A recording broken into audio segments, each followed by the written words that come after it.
Thank you for tuning in to the Postmodern Realities podcast, brought to you by the Christian Research Institute and the Christian Research Journal. I'm Melanie Cogdill, managing editor of the Christian Research Journal. It's September 2025, and you are listening to episode 462, which is an in-depth conversation about the classic apologetics work, the book Orthodoxy by G.K. Chesterton, which was published more than 100 years ago in 1908. Today's guest is Rebecca Valerius. She holds a B.S. in biochemistry from the University of Texas at Arlington and an M.A. in apologetics from Houston Christian University. She is the president and a senior fellow at the Society for Women of Letters. Rebecca has written an online book review for the Christian Research Journal. Her review is called G.K. Chesterton's Orthodoxy and Christian Enchantment. You can read this review for free at equip.org. That's EQUIP.org. Rebecca, it's great to have you back on the podcast. It's good to be here. Thank you for having me. Well, as I noted, today we're going to talk about a really classic Christian book, and it's called Orthodoxy, and it's by G.K. Chesterton, the Roman Catholic writer. Now, some people might be familiar with him more for some of his fiction writing, perhaps, but maybe some of you, this is the first time you've even heard of G.K. Chesterton. So could you give us a little bit of background on him and let us know why he is important in Christian apologetics? Yes.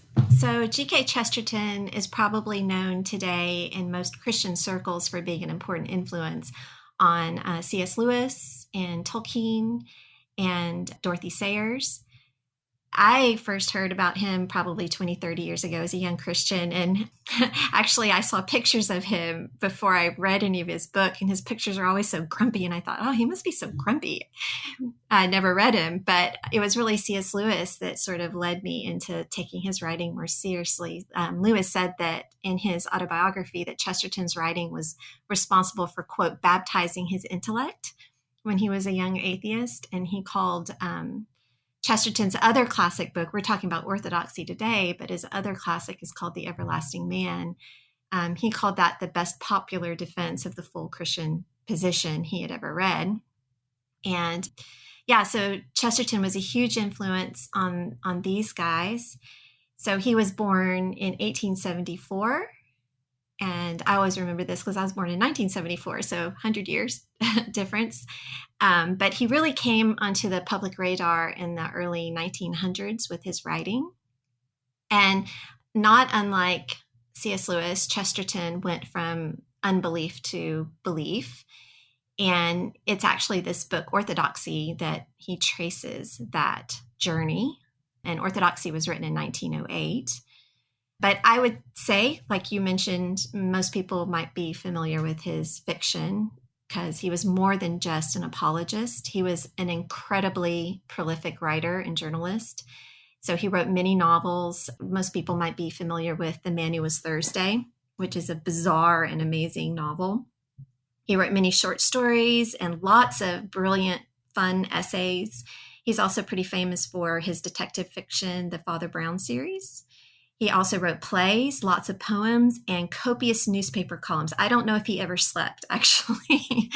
And then he was definitely an apologist. He wrote, and then he participated in public debates. He debated Bertrand Russell. He debated Clarence Darrow, the famous Scopes monkey trial lawyer. I highly recommend people to go Google that. That was a very interesting exchange. So yeah, very important figure. The title of your article is G.K. Chesterton's Orthodoxy and Christian Enchantment. You begin by pointing out that in Christian circles today, there are numerous conversations taking place regarding disenchantment and reenchantment. First, can you please define for our listeners the terms disenchantment and reenchantment? And then can you share a bit of context for this conversation? I mean, why do you believe Chesterton's book adds something meaningful to it?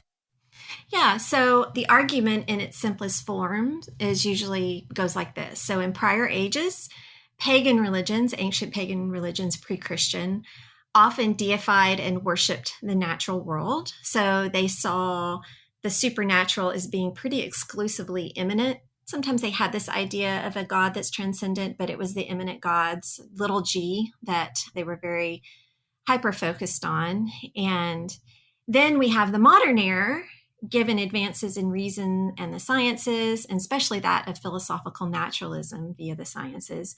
The modern world has been disenchanted or disabused of this pagan, idolizing, what I call hyper enchanting impulse. Now, the actual idea of disenchantment extends back beyond our day, as far back as the early 1900s, to the work of the German sociologist Max Weber. If you ever had to take a sociology class in school, I did. You read some of his stuff. He's famous for the Protestant work ethic.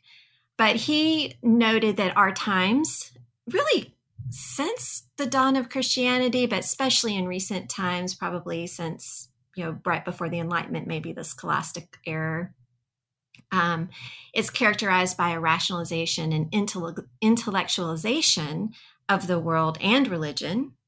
And above all, that's when he used the word, we have the disenchantment of the world. And he argued that given Christianity, disenchantment was inevitable. For unlike the prior animistic religion that tended to deify the natural world, Christianity speaks of what he says, the divine going beyond nature and standing above it. So we have Christianity has the transcendent God. Now, of course, Christianity's God is transcendent and immanent because we have the incarnation. I don't know if Weber talked about that in his work, but so that's kind of the idea of disenchantment. But many would argue today that the modern project has gone too far. So not only has it sort of extirpated the immanent God's little g, but it has also discarded the transcendent God, the God of Christianity, and in the process, meaning and purpose. So we have this thing called the meaning crisis. And then some would even argue further, and I think they're correct, that the current situation has progressed to the point that disenchantment has exhausted itself in a sense, and enchantment is returning with a raging ferocity. I liken it to like a starved bear that has emerged from a long hibernation. So years of deprivation have resulted in many moderns reading enchantment into anything and everything. In many ways, it might not be true or edifying. In fact, a few years ago, I think you remember I reviewed a book for CRJ by the sociologist Tara Isabella Burton called Strange Rites, in which she looks into the beliefs of the so-called nuns. So these are the people who check none on the surveys about religion. And atheists like to hold this up all the time as saying, see, God is in retreat, right? The God belief is in retreat. But what she found is far from being disenchanted, like these atheists would like to think. This rapidly growing demographic is what I would call hyper enchanted and kind of going back into this ancient pagan thinking. They're worshiping anything and everything under the sun. So the really amazing thing about this, and I found this out when I was reviewing this book, and of course I do a lot of research into Chesterton. He saw this over 100 years ago. So he saw Spiritism. There was a big movement of Spiritism in England when he was a young man. You might know who Arthur Conan Doyle is, a writer of Sherlock Holmes. He got into it. They were having seances and Ouija boards. He saw both this extreme enchantment, hyper enchantment, but he also understood the disenchantment. He was affected by the disenchantment as a young man in art school. He saw the meaninglessness of it all. So he has this great quote that I share in the article. Religion is returning from her exile. It is more likely that the future will be crazily and corruptly superstitious than it will be merely rationalist. So he saw there's this tension between a rationalist approach to the world and then this crazy sort of pagan approach. So in Orthodoxy, what he does is he systematically works through all the different ways the world has tried to approach this tension of being in the world, as we would say as Christians, but not of the world.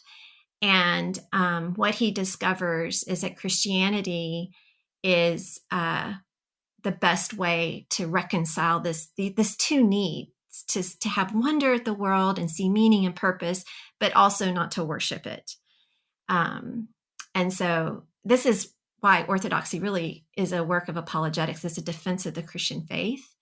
And you will find in it the argument for morality, the argument for reason, even some contingency arguments. His contingency argument is one of my favorites because I think it directly challenges David Hume in some fascinating ways.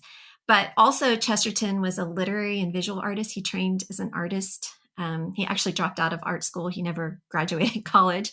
So he was particularly sensitive to the beauty and the wonder of these truths. So it's what's amazing about his work is Orthodoxy is it can kind of combine both of these and satisfy both of those needs, the rationalism of the disenchanted world and the enchantment of the pagan world, if that makes sense. We hope that equip.org is one of your favorite bookmarks, that you visit often, because our website includes thousands of articles and all of it is absolutely free. We hope that you will go and search around for all kinds of different content that we have. Of course, our articles from the Christian Research Journal going back almost 50 years worth of content that we have up there, book reviews and film reviews and in-depth theological articles and research that we've done on aberrant Christian theology, as well as cults and world religions, and of course, all of the audio content from this podcast with author interviews, Postmodern Realities, as well as our newer podcast that was started in January last year in 2024. That's Christian Research Journal Reads, which is audio versions of all of these articles that we're talking about.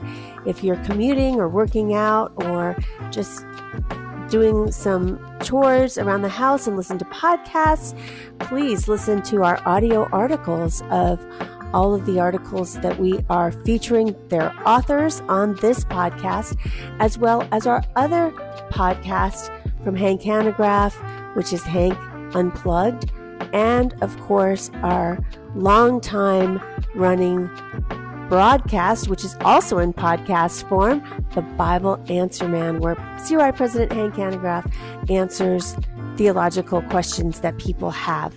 And so we have articles, we have videos, and we have our audio podcast. So please make sure that you are regularly exploring equip.org.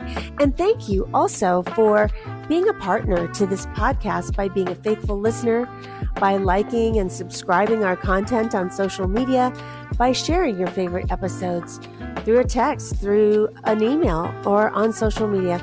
We are so grateful. And if you could take a moment, if you haven't already, to rate and review the Postmodern Realities podcast on Apple Podcasts, we would be so grateful, because that is a way that the algorithms suggest this content to potential listeners, that we can be a part of their listening subscriptions and equip other Christians that would like to listen to this kind of content. So thank you so much. And now back to my conversation with Rebecca Valerius about Orthodoxy by G.K. Chesterton. So in your article, you contrast two different approaches to enchantment that Chesterton talks about. You know, you just mentioned the ancient pagans, and then today's approach with scientific naturalism, which is post-scientific revolution. So how did they approach it differently, and what did Chesterton see as the potential, challenges with each approach? Yeah. So I like to think of it this way. It may be a bit oversimplified, especially with regards to ancient religion. But for the pagans, the gods, little g, were immanent. They were in this world. And of course, for many moderns, especially the disenchanted moderns, the supernatural is simply non-existent. So you could say maybe the pagans read too much meaning into the world, and the moderns no meaning. So the pagan, they had this sort of hyper enchantment. They tended to worship creation and in nature. It was worthy of reference. These systems were typically polytheistic, so they deified the natural world. And yet, Chesterton notes that such elevation of the natural world inevitably led to the elevation of the unnatural. And he has this wonderful quote. He says, "A man loves nature in the morning for her innocence and amiability. At nightfall, if he is still loving her, it is for her darkness and her cruelty." So he notes that nature worship's fatal flaw is its failure to distinguish between the goodness and wonder, the enchantedness of creation, and its fallenness. You know, we have to recognize that there is this thread of cruelty and corruption, per Romans, the book of Romans, running throughout nature. In the fall, right? We have to recognize there's been this fall. Otherwise, we might start seeing the corruption is actually good and even start to imitate it. And that's what he noticed was a problem with the ancients. For the modern, I call it pessimistic disenchantment in my article. The modern rationalist sees creation's cruel thread and corruption and interprets it as proof that, see, nature has no meaning and purpose. So for the typical pessimist, disenchanted pessimist, like, you know, your Sam Harris's of the world, the universe is comprised of nothing more than energy and matter that behaves according to impersonal fixed laws. We also have the very disenchanting creed, and even Max Weber, I think, pointed this out, of Darwinism. It's extremely disenchanting because it takes the purpose that we do see and says, well, that's just an illusion. So you have the core of Darwinist creed is aimlessness and chance, where life arises out of blind processes and random mutation and natural selection. And it says, and Richard Dawkins is famous for this, any appearance of purpose, even our sense of wonder at the world, is an illusion created in us by our genes, because it created in us by these blind processes of random mutation and natural selection, because it conferred some kind of survival value in our evolutionary past. So there's aimlessness, meaningless, and purposelessness. And so when we have this sense of the sacred, as the pagans did, it's really a lie. And the world is indeed incorrigibly disenchanted. So ironically, this approach, Chesterton notes, is just as unnatural as the pagans, and it slips into its own cruelties. Because obviously, if value and purpose are illusions, anything is permissible. And modern pessimism also ends in a kind of deterministic fatalism, just ironically like ancient pagan religion. He says not only does the skeptic do away with original sin, with his destruction of objective morality, he destroys any grounds for giving hope to anybody.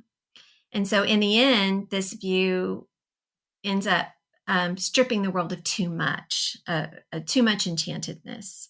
And Chesterton says the whole thing has shrunk and the whole life is somehow more gray, narrow, and trivial. How do you think that Christianity resolves these difficulties? Yeah, so Chesterton notes that first we must, acknowledge that something has gone terribly wrong with the world to avoid the extreme of hyper-enchantment. There is a thread of cruelty woven into the fabric of reality, if you will. And something or someone must be positioned over and above nature, insisting that we do not imitate it. And yet this person still gives the world value, meaning, and purpose. And Chesterton notes the God of Christianity stands outside his creation, not unlike how, say, a poet stands out a poem he's composed. And likewise, we can see that the cruelty that we observe in the natural world is not native to it. We can still marvel at creation without worshiping it. And so that's really important for the pagan hyperenchanter. For the pessimist disenchanter, the fall answers the threat of cruelty that they see, the dysteleology. Some aspects of creation seem futile. The Apostle Paul, again, tells us in Romans that this world is groaning, and it is in the bondage to corruption. But we also know that the futility is not native to God's original design. So really, for Chesterton and for all of us, the key thing that reconciles this tension is the doctrine of the fall. And again, Chesterton returns to the analogy of an artist. He mentioned a poem and a poet. And then he said, I love this quote. He said, God has not so much written a poem, but rather a play that he planned as perfect, but which had necessarily been left to human actors and stage managers. And maybe also, we would say maybe angels as well, who has since made a mess of it. And then we also can't forget that the incarnation of our Lord speaks to both the pagan and the modern, because he's not so transcendent. We don't have a deist God. He's not so transcendent as to refrain from actually entering the final act to rescue the whole show. And of course, we know he upholds the whole show constantly. So he's very intimately involved with creation. So you mentioned how Christianity's view of enchantment has had some effects. So I would like you to share a couple of those. Yeah. So the consequence of Christianity being able to reconcile both these perspectives, you can see it just, I say in my article, it reverberates down the millennia since our Lord's passion and resurrection. Obviously, the scientific revolution owes so much of its success to Christian assumptions that we live in an orderly and rational universe governed by a good and rational God who has created our intellect such that we can trust our reasoning ability. For the most part, we still sometimes have bad logic, but we can correct that, right? So all of these things are very fundamentally Christian and specifically Judeo-Christian assumptions. Scientific revolution owes so much of its success to that. And we can also retain a sort of pagan wonder and enchantedness, sense of enchantment at all that God has made without ever feeling compelled to worship or read too much into nature. And I love how Chesterton puts this. I bring this up in the article. He notes that this sort of the Christian sort of double approach here fosters a kind of loyalty to existence that frees one up to love the world enough to protect its sacredness, yet hate the world's darkness enough to resist conforming to it and not totally trust it, right? And he likens this Christian view to that of a cosmic patriot. So just like a true patriot loves his country enough to both fight for it and still criticize it, so does the cosmic patriot. And so he says this blending of pagan and pessimistic perspectives is not a mere mixing to produce a less concentrated version of both. Something I like as a chemist here. I'm always teaching my students about dilution and reaction strength and everything. So it's not like a mixing and a dilution so that neither impulse dominates. He argues in Orthodoxy that Christianity maintains both instincts intact with all their passions and fiery impulses. So he says, quote, on the system, one could fight all the forces of existence without deserting the flag of existence. Like kind of like the disenchanter does. One can be at peace with the universe and yet be at war with the world.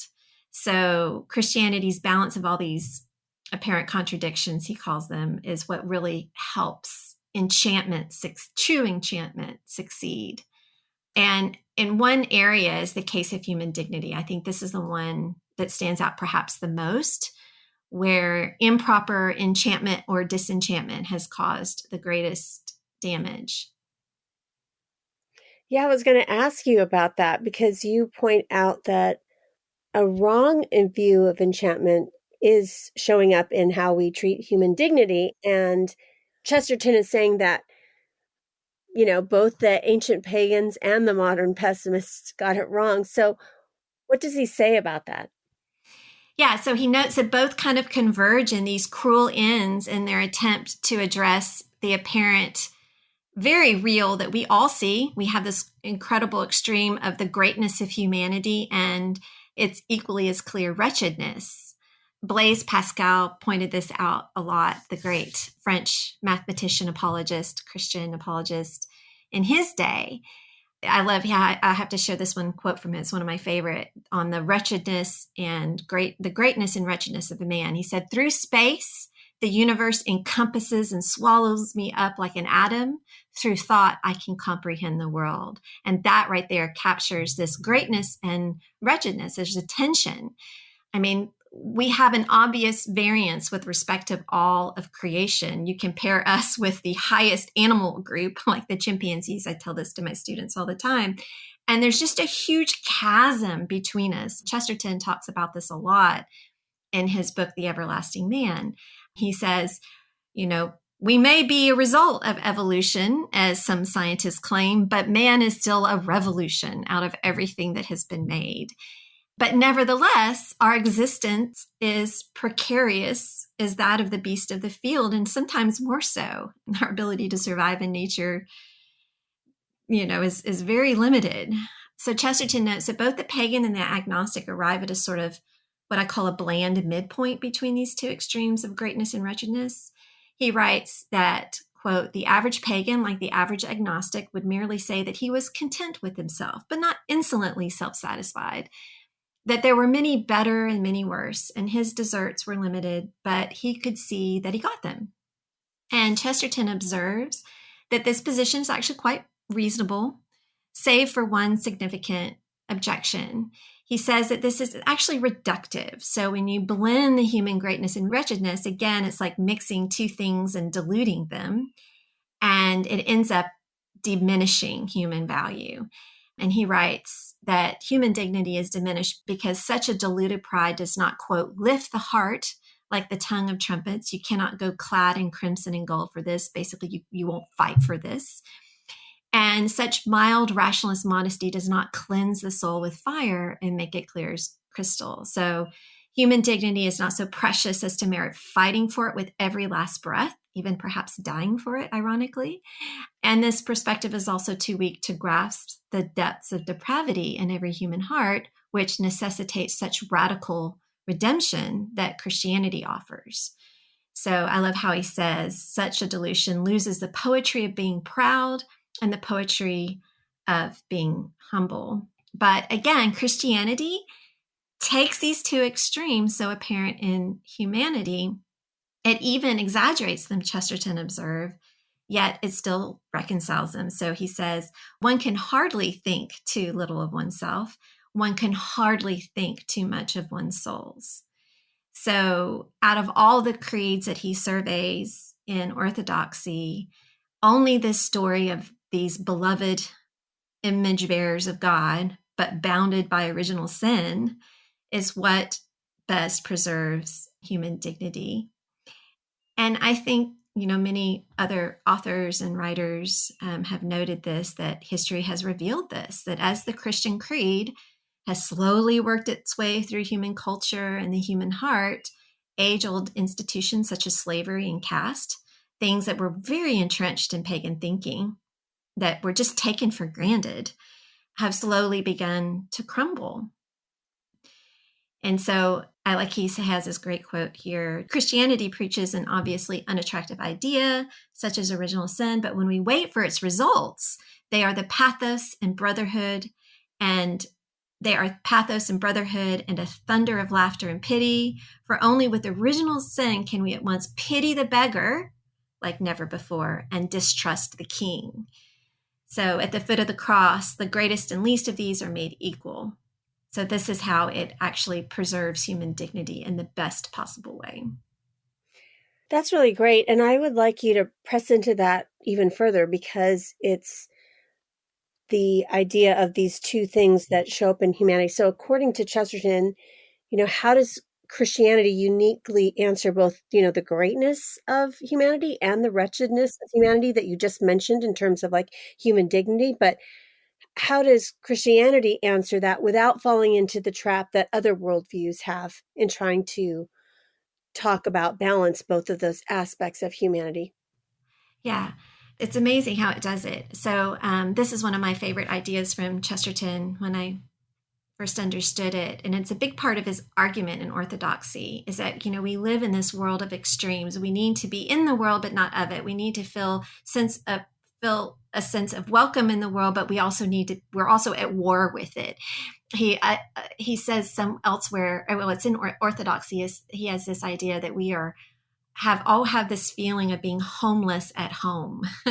So this is our home, but we feel still homeless in it.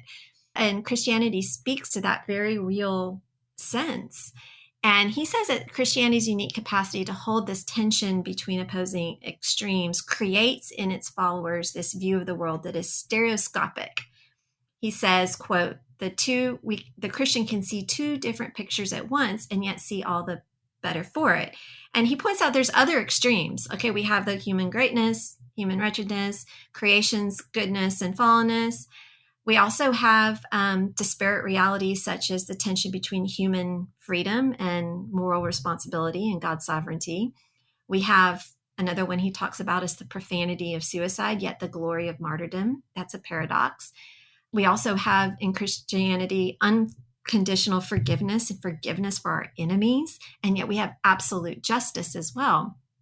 So Chesterton contends that the Christian creed can accomplish this sort of reconciling of extremes because at its core are two realities that are equally as contradictory as all the extremes of this world. We have the tremendous figure of the God-man Christ, fully God and fully man, his incarnation, and then his humiliating crucifixion for our sake, which I think he would say this is what, at least at the heart of our faith, are also these extremes.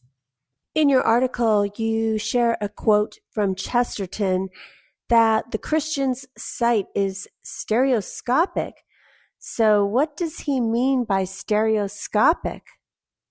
Yeah, so this means he can take these contradictions, like I mentioned, like human greatness, human wretchedness, God's sovereignty, human moral responsibility, and free will, and it allows for us to, because Christianity itself is at the core has these extremes of the incarnation and the passion of Christ and the resurrection. I mean, coming back from the dead is, total unexpected extreme.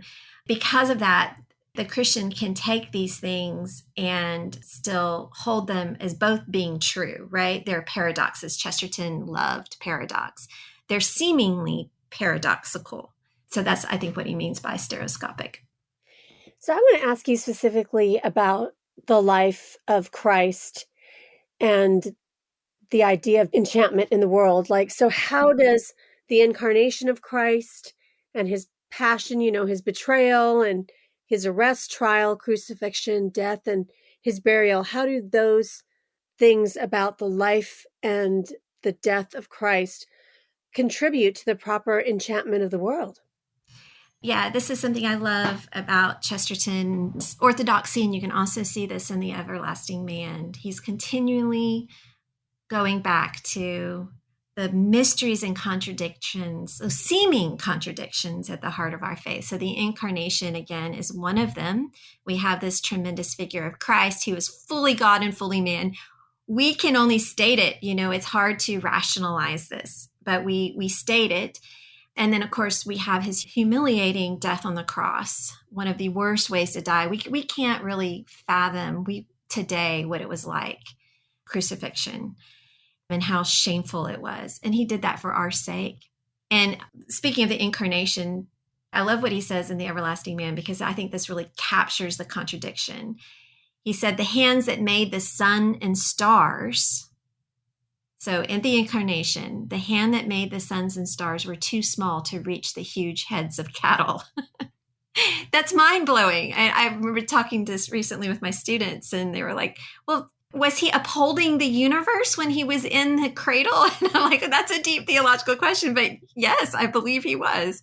This, if you take all of Scripture, it's very strange. And actually, so in his humanity, even Christianity emphatically declares that in his perfection, our Lord was actually more human than we are, because he was a perfect human. So I love that Chesterton mentions in Orthodoxy that we can see his very compassionate tears, but we can also see his fiery rage. So he has compassion for a city that was about to crucify him, a motherly compassion even. He talks about being a hen gathering the chicks. But then he had table throwing anger, at the hypocrisy of the religious leaders, threatening them with hellfire. And that Jesus talks about hell more than any other figure in the New Testament. So you have this extreme gentleness and an extreme power in one. So that's a paradox. And then Chesterton notes that the crucifixion actually also unites an extraordinary paradox. And he hones in on one of the sayings that from the cross, his Christ dereliction. He said, I think this contradiction is most evident because, Jesus is quoting from one of the Psalms, my, why have you forsaken me? So here we have in the crucifixion on the cross, Chesterton writes, we have, God was forsaken of God, which is, again, it's like God was in the manger, but he was fully human, and God was forsaken of God. And how does all this fit together?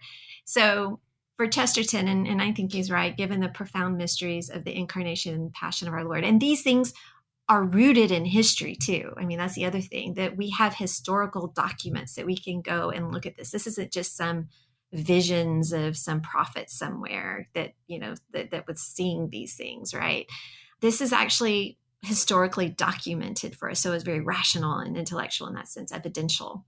He concludes that Christianity is uniquely able to navigate these mysterious extremes of this world, this idea that this world is magical and meaningful and full of purpose, even though it is fallen. And we are extremely valuable and meaningful and infinitely valuable to God, even though we're pretty terrible. And Chesterton said that's because of this profound mysteries at the heart of our faith, Christianity is uniquely able to navigate all these mysterious extremes of our world without falling into any of the open traps of error or exaggeration, which have long plagued humanity. I love this quote from him. He said, "It is always simple to fall. There are an infinity of angles at which one falls, only one at which one stands. But to have avoided them all, as Christianity has done, has been one whirling adventure. And in my vision, the heavenly chariot flies thundering through the ages." So ultimately, the greatest mystery at the heart of our faith, the God-man that was forsaken of God for our sake and for the sake of redemption of not only us, but a recreation of the world one day, lays the greatest foundation for enchantment. Well, I hope our conversation has sparked our listeners to think I would like to dive into Chesterton's work and learn more about him and read some of his books. And so, what would be a good starting point for our listeners? You did rattle off a bunch of different books at the beginning of this podcast. And if they're new to Chesterton, what's a good way to get into his writing in addition to reading Orthodoxy? Yeah, I get asked this a lot. And I say it really depends on the person. Of course, I hope my article inspires people to read Orthodoxy or reread it. I will say Orthodoxy is very hard to take it all in with just one reading. Like I said, it's definitely grounded in reason and rational discourse, but it's very different from picking up a book on Christian apologetics from someone like, say, Dr. William Lane Craig, or say, the Thomistic philosopher Ed Feser. Very wonderfully great. They've written great books on apologetics, but it's definitely, Chesterton is more poetic. And also his writing style might not be, what modern readers are used to, because there's so much of value in the classics. And sometimes we need to coax people into, investing into diving into something like Orthodoxy. Yeah, he was widely read in his day. I always remind myself of this. He was widely read. He was a household name. Okay. So think of a journalist today or a social commentator. He was like that person. But his prose is definitely early 1900s, Edwardian era type, prose. So it kind of might seem cumbersome to us busy moderns when we like to get to a point and get there quickly. Chesterton doesn't. So reading him, especially in his apologetics works, I would say is like taking a journey. Now, I often tell people his fiction is a great place to start, especially as detective fiction, because you also get some deep theology in them as well. So his Father Brown series is excellent. If you like kind of surrealist type strange fiction, his I would say The Man Who Was Thursday is like a surrealist thriller. It's also somewhat of a mystery as well. And then, of course, he's written a ton of essays. So there's a lot of collections of his best essays out there. There's one called In Defense of Sanity that I recommend to a lot of people who tend to like essays more. But he also wrote poetry. So I've met people that who love poetry, and they've met Chesterton through poems. He wrote some epic poetry. So I guess it really just depends on your style. I do recommend, especially with his apologetics books, to listen to an audio version as you read along. This kind of helps you get the rhythm of his writing, which is very different. And also, I recommend Trevin Wax, if you know who he is. He's a prominent writer today. He put out a version of Orthodoxy that has a study guide with it. And he also gave some more paragraph breaks. Chesterton could sometimes write a paragraph that could go for several pages. I think he broke a lot of grammar rules. But he had beautiful grammar, but like broke some of those rules that we are used to today. So Wax adds some more paragraph breaks in there and gives you a sort of summary at the end of each chapter, an introduction. So kind of can help you guide your way through it, because it's really, Orthodoxy is a journey. It's a journey of a book. Well, I hope that our listeners are inspired to dig into Orthodoxy by G.K. Chesterton, and we will link in the show notes here also another resource that we have on the life of Chesterton that we've covered in the last couple of years, the Christian Research Institute. Well, finally, on a much lighter note, it is September, as I mentioned. And of course, as I sometimes say in these podcasts, we have all kinds of just wonky holidays, national days that have been declared about something or other in the United States. Well, in September, we have National Lazy Moms Day. So if you had a lazy mom day where you could do anything that you wanted to relax, what would you do?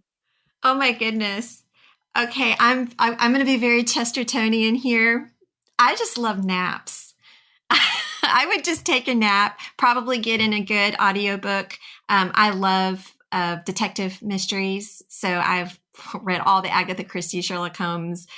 I'm working my way through Josephine Tay right now because my mother's been on me to read her for years. And so I would probably do that. I would sit and get a good audiobook and probably fall asleep and wake up multiple times throughout the day. So, because I love naps. So truly, truly lazy.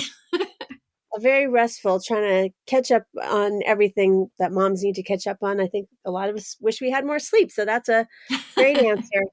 Well, thanks for being a guest again on the Postmodern Realities podcast. Thanks for having me. You've been listening to episode 462 of the Postmodern Realities podcast from the Christian Research Journal.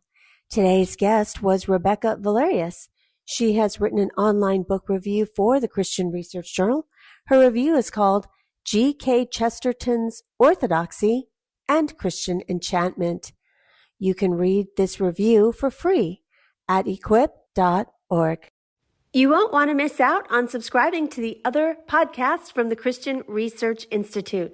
We have the Bible Answer Man podcast, which is published Monday through Friday with the best of the week on Saturday. It's hosted by CRI President Hank Hanegraaff and is available wherever you get your favorite podcasts. In addition, Hank has a podcast called Hank Unplugged. Hank takes you out of the studio and into his study to engage in free-flowing, essential Christian conversations on critical issues with some of the most interesting, informative, and inspirational people on the planet. And you won't want to miss out on the brand new podcast from the Christian Research Journal. Christian Research Journal Reads presents audio versions of Christian Research Journal articles. It was a print incarnation of almost 45 years. It's now on the web, as you know, with new articles every single week. So you won't want to miss these audio articles of some of our most popular and most accessed articles on our website, equip.org.